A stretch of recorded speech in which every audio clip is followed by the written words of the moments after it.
The cake was untouched. The candles still flickered, but Fina just stared at her phone, numb, reading the words that shattered her heart. We're done. I found someone better. And just like that, Lano ruined her birthday. What he didn't know, this would be the last time he'd ever get to break her. Fina had been looking forward to her birthday for weeks. She didn't have much, but she managed to save a little from her small salary to buy a simple cake and cook some rice for a quiet dinner. She cleaned her small room, set the table, lit a few candles, and even wore her favorite dress. She told her friends about it days before, hoping they would come and make her feel special. But as the sun began to set, her phone buzzed. A message came in from Lano, her boyfriend of 3 years. Her heart jumped, thinking it was a sweet birthday wish. But when she opened it, the words froze her. We're done. I found someone better. That was it.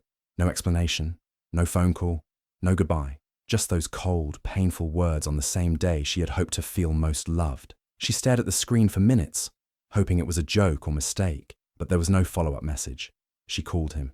No answer. She tried again. Still nothing. Her hands shook. Her lips trembled. She looked around her small room, the cake still in the box, the food untouched, the candles flickering softly in the background. Her friends never showed up. Not one message. Not one knock at the door. Fina sat down quietly, feeling like the whole world had turned its back on her. Tears rolled down her cheeks, but she didn't even wipe them. She just whispered to herself, over and over again, what did I do wrong? Wasn't I enough? That night, Fina didn't eat. She didn't cry loudly. She just sat in silence with her heart shattered into pieces. The room felt colder, the light dimmer. Everything she had looked forward to disappeared in a moment. A simple birthday that was meant to be a moment of joy became the most painful memory of her life. And in that quiet, lonely moment, something inside her broke. But something else quietly began to rise. 1 week after Fina's birthday, when her heart was still aching and her eyes still felt tired from crying, her phone buzzed again. This time, it wasn't Lano. It was a photo sent by someone she hadn't heard from in a while. At first, she didn't want to open it, but curiosity won. She tapped it, and what she saw made her chest tighten. There was Lano, dressed up, smiling, his arm wrapped around a new girl. They were sitting inside a fancy restaurant, laughing like nothing else in the world mattered. But what hurt the most? It was the same restaurant he once took Fina to, the same one where he had held her hand and whispered, "Someday I'll bring you here after we get married, just you and me forever." Now, someone else was in that seat. Fina looked closer at the girl's face, her breath caught in her throat. It was Zika, someone Fina knew from school. Zika had never been kind. In fact, back then, Zika always made fun of Fina for being poor. She would laugh loudly whenever Fina walked in, wearing second-hand shoes or clothes that weren't new. "Who dressed you? The village ghost?" she once said in front of the whole class. And now, that same girl was with the man Fina gave 3 years of her life to. More photos followed. Zika smiling with Lano. Zika holding the same wine glass Lano once made Fina sip from. Even sitting in the same seat where Fina once sat, dreaming of their future. It felt like someone had taken her memories and painted over them with someone else's face. People started talking. Some sent screenshots. Some laughed. Some just stared. Fina stayed quiet. She didn't reply. She didn't explain. But inside, she was breaking all over again. The betrayal felt deeper than just a breakup. It wasn't just that Lano moved on. It was how he did it. With a girl who once made Fina feel small, at a place that once felt like a promise. As if he wanted to erase her completely, like she had never existed in his world. Fina sat on her bed that night, the photos still glowing on her phone screen. Her hands shook, but her eyes didn't cry anymore. There was something else now, something sharper than pain, a quiet strength, a voice inside her whispering, "You don't have to beg for love. You just have to remember who you are." She didn't block him. She didn't send any angry messages. She just watched the pictures once more and silently promised herself, one day he'll see me again. But not like this. It had been a rough morning for Fina. She had just walked out of another job interview, and once again they told her, "We'll call you," with that same fake smile she had seen too many times. As soon as she stepped outside the office building, the tears came. She tried to hold them back, but her heart was too heavy. Everything felt like it was falling apart. Her relationship, her dreams, her self-worth. She sat on the edge of the stairs, buried her face in her hands, and cried softly, hoping no one would notice. People passed by. Some looked, some didn't. But then, one man stopped. He was wearing a navy blue suit, polished shoes, and carried himself like someone important. Yet his voice was soft and kind. "Are you okay?" he asked gently. Fina looked up, embarrassed, quickly wiping her tears. "I'm fine," she said, trying to smile. But he could see she wasn't. Without saying much, he handed her a clean tissue from his pocket. "Sometimes," he said, "closed doors just lead you to better ones. Don't let this moment define you." Fina nodded, too overwhelmed to say anything more. He didn't ask for her name. He didn't offer a job. He just stayed for 2 minutes, gave her a small nod, and walked away into the building. Fina sat there, wondering who he was. Just a stranger, a worker, maybe a manager. She didn't think too much about it. But his words stayed in her heart, like a quiet light in the dark. Weeks passed. Fina kept applying for jobs, though her hope was fading. Then, one day, she received an unexpected email. "Congratulations. You've been accepted for an internship at Luca Holdings." She was confused. She didn't even remember applying, but she went. On her first day at Luca Holdings, she was nervous. The office was huge and busy. Everyone looked so smart and confident. Then someone walked past, and Fina froze. It was him, the man in the navy suit, the stranger who gave her that tissue. Only now, people were calling him Mr. Tai and treating him with deep respect. That's when she learned the truth.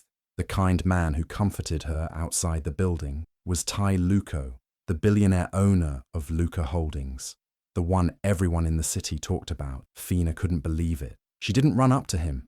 She didn't remind him of that day, but her heart whispered, "He saw me when I was at my lowest, and now somehow I'm here." And without knowing it, that moment became the quiet beginning of something far bigger than she could imagine. Fina started her internship at Luca Holdings with quiet steps and a heart full of mixed emotions. She was still healing from Lano's betrayal, still trying to find herself again. She worked hard, always on time, always focused, but she mostly stayed silent. She didn't want attention. She just wanted peace. Tai noticed her, not just because she worked hard, but because of the way she carried herself, calm, respectful, and strong, even though something about her eyes always looked a little sad. One day, after a team meeting, he called her into his office. Fina thought she had done something wrong, but instead, Tai simply asked, "How are you settling in?"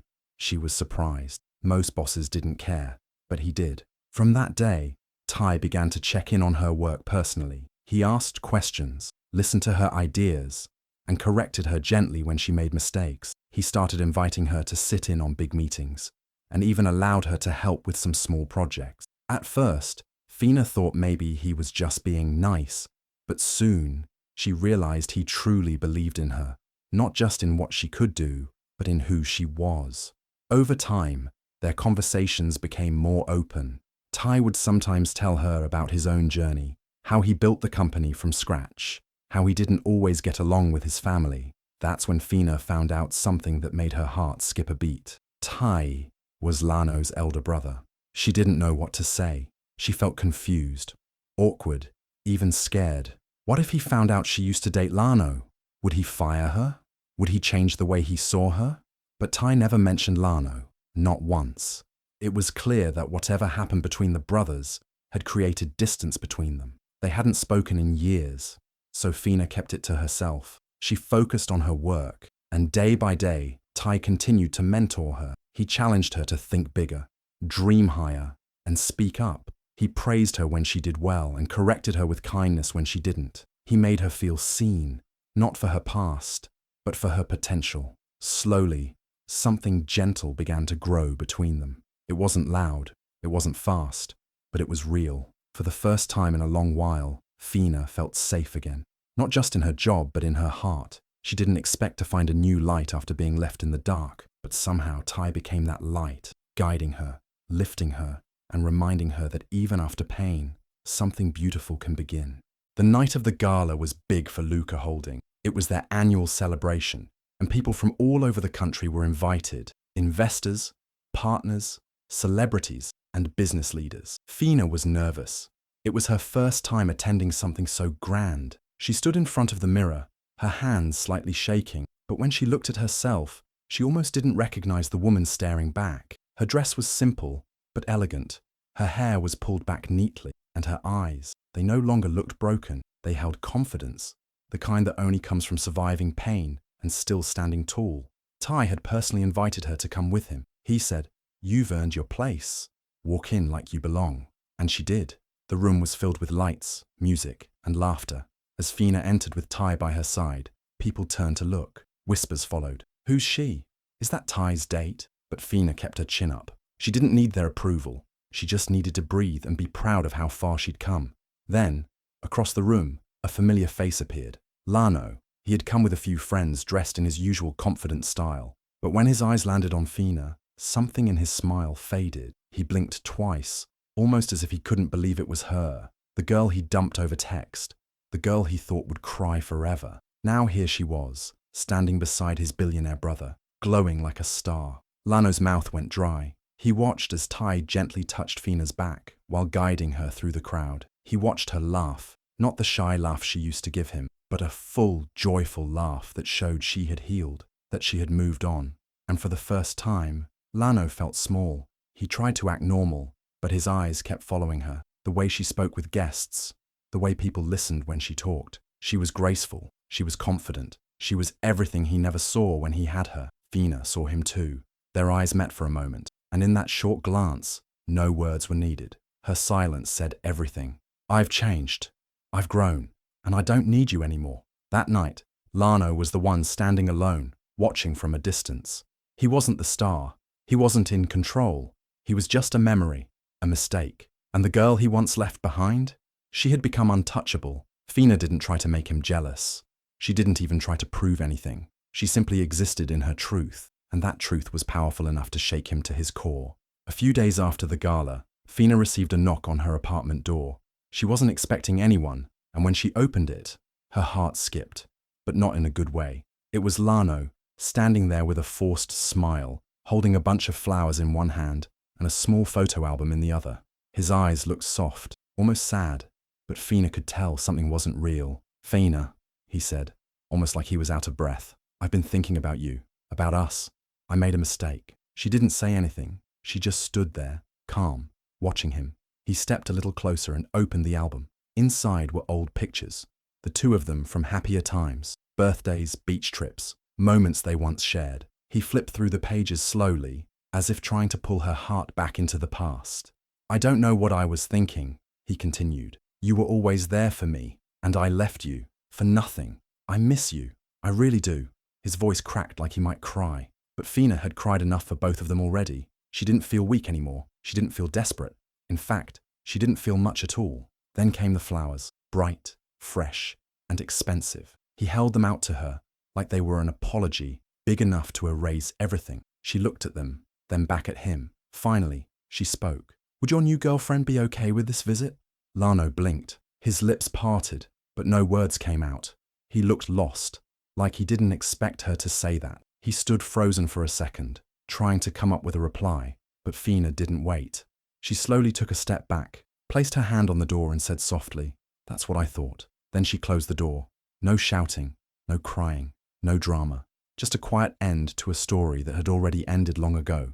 He just hadn't accepted it yet. On the other side of the door, Lano stood there, staring at the wood like it might open again. But it didn't. Fina had moved on. He was too late. All he had now were old photos, fake tears, and memories of a girl who no longer needed him. Inside, Fina sat down by her window. She didn't cry. She didn't smile either. She just felt peace, the kind that comes when you finally choose yourself. Months passed, and Fina's life continued to grow brighter. Her bond with Ty became stronger with each day. He respected her, supported her, and loved her in a way she'd never known before. One quiet evening, while watching the sunset together, Ty took her hand, looked into her eyes, and asked her to marry him. There was no crowd, no big show, just a simple, honest moment filled with love. Fina smiled and said yes. Soon after, the wedding plans began. It wasn't about showing off. They wanted something beautiful, personal, and full of meaning. Their invitations were sent out digitally, a modern, elegant card with golden edges, soft music, and their names written in bold, Fina and Tai Luko. People started sharing it online, congratulating them, praising how lovely it looked. But then, something happened. One small detail caught everyone's attention. At the bottom of the invite, in neat, clear letters, it read, "You're invited, Lano, because sometimes you need to witness what you lost." It was simple, it was quiet, but it hit like thunder. Screenshots of the invitation spread across social media like wildfire. People couldn't stop talking about it. Is that the ex? Did she really tag him? This is the classiest clapback ever. Within hours, the invite had gone viral. Thousands of shares, thousands of comments. Some called it savage, others called it poetic, but almost everyone agreed. It was powerful. Fina didn't post anything herself. She didn't explain. She didn't brag. She just let the world see what it wanted to see. Deep down, she knew that moment wasn't about revenge. It was about showing the truth. Lano saw it too. His phone buzzed non-stop with notifications. At first, he thought it was just another wedding announcement. But when he read the message and saw his name written at the bottom, his heart sank. He stared at it for a long time, not knowing what to say or how to feel. This wasn't a cry for attention. It was a message, one he couldn't ignore. She had moved on. She had leveled up. And now, the whole world knew it. The girl he once broke with a text on her birthday was now marrying a man who saw her worth from the very beginning. And the world wasn't just invited to celebrate her love. They were invited to witness her rise. And Lano, he was invited too, not to be part of her story again, but to see how beautifully it ended without him. The wedding day finally came. The hall was filled with warm lights, soft music, and happy faces. Every table was decorated with care, every seat taken by people who truly loved Fina and Tai. Laughter floated through the air, and the smell of fresh flowers filled the room. It was more than just a wedding. It was a celebration of strength, healing, and true love. Among the guests, sitting quietly in a corner near the back, was Lano. He looked out of place in his suit, alone, uncomfortable. His date, nowhere to be seen. Zika had left him weeks earlier, tired of the drama, the guilt, and the silence between them. He hadn't told anyone. He just showed up that day, unsure of what he was even doing there. He watched as people whispered and smiled, sneaking glances at him, knowing exactly who he was. But Lano kept his eyes on the stage, waiting. Then, the music changed. Everyone stood, and there she was, Fina, walking down the aisle in a golden dress that shimmered like sunlight. She didn't rush. She didn't hide. She walked with calm grace, a small smile on her face, her eyes shining not with tears but with peace. The same girl he once thought would never rise without him, now looked like a queen. Lano's heart ached, not just with jealousy, but with regret. Real, deep regret. He remembered the text he sent, the way he ended it all without a word, the way he laughed with Zika days later. And now, here he was, surrounded by love, but with no one to hold his hand. Tai stood at the front, his eyes locked on Fina like she was his whole world. When she reached him, he took her hand, kissed it gently, and whispered, "This is what you deserve." The crowd clapped, not just for the beauty of the moment, but for the journey. Lano clapped too, softly, his hands slow and unsure. He tried to smile, but it didn't reach his eyes. He had a seat, yes, but he had no place in her life anymore. As Fina and Tai danced their first dance, Lano looked down at his plate, untouched. The music played, the room glowed, but his table, still just for one. And in that moment, Lano realized something's painful. He wasn't just watching a wedding. He was witnessing the result of his choices. She had become gold, and he was just another guest, staring at what could have been. As the wedding celebration reached its peak, the music softened and the lights dimmed just a little. A gentle hush fell over the room as Fina stood up holding her glass. She walked slowly to the center, where all eyes were now on her. The golden light touched her face, making her glow even brighter. People smiled, waiting to hear what she would say. Maybe a sweet thank you, or a funny memory, or a message about love. But Fina didn't start with a fairy tale. She didn't talk about how lucky she was, or how perfect everything seemed. Her eyes moved across the room, not just to her guests, but to every woman sitting there, every girl who had ever been hurt. Then she lifted her glass, took a deep breath, and spoke. "To every woman who was left on her birthday," she said, her voice strong and steady. The room grew still. You could feel the emotions rising, one heartbeat at a time. To every girl who was told she's not enough, she continued. Some guests lowered their eyes, some nodded slowly, and somewhere near the back, Lano sat frozen, unable to look away. Fina paused for a second, then smiled softly and finished her words. You're not only enough, you're gold. And with that, she raised her glass high. The entire hall stood up. People clapped, people cheered, some even cried. It wasn't just a toast. It was a moment of truth, a moment that touched everyone who had ever been broken, ignored, or made to feel small. Fina wasn't just speaking for herself. She was speaking for all the women who had been told to settle, who were made to feel like second choice, who had their worth questioned. Ty stood beside her, proud, clapping the loudest. He didn't just love Fina, he respected the fire inside her. Even people who had never met her before that night felt something shift in their hearts.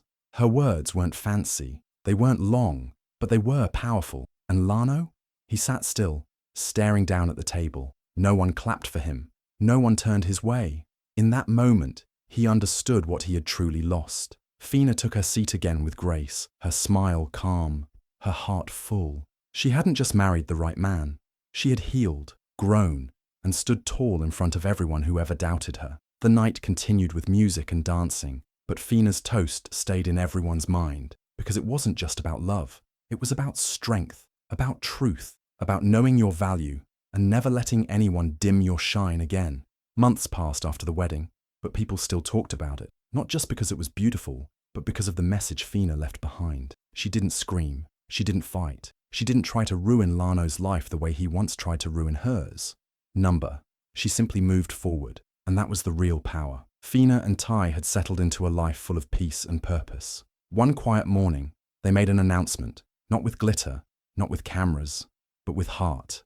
They were starting a scholarship fund, not for rich families, not for praise, but for women who had been through betrayal, heartbreak, or shame, just like Fina once had. It was called the Rise Again Fund, and its mission was simple: to help women rebuild with dignity. Every woman who had been told, "You're not enough," now had someone in their corner, someone who had walked through fire and came out glowing. Fina didn't want applause, she just wanted change. As the news spread, people praised her grace, her strength, her silence.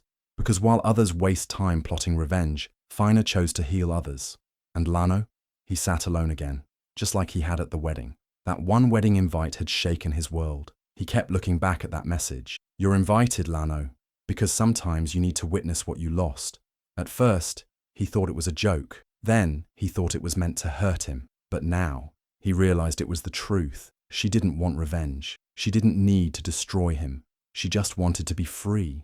And she got that, without ever raising her voice. Lano scrolled through Fina's name more times than he could count, but he never had the courage to text. What would he even say? Sorry, I miss you. It didn't matter. She had already closed that chapter, because some people get revenge, but the strongest ones, they just succeed in silence. And that's what Fina did. She glowed. She gave back. She smiled without bitterness. She built a life where pain no longer had space.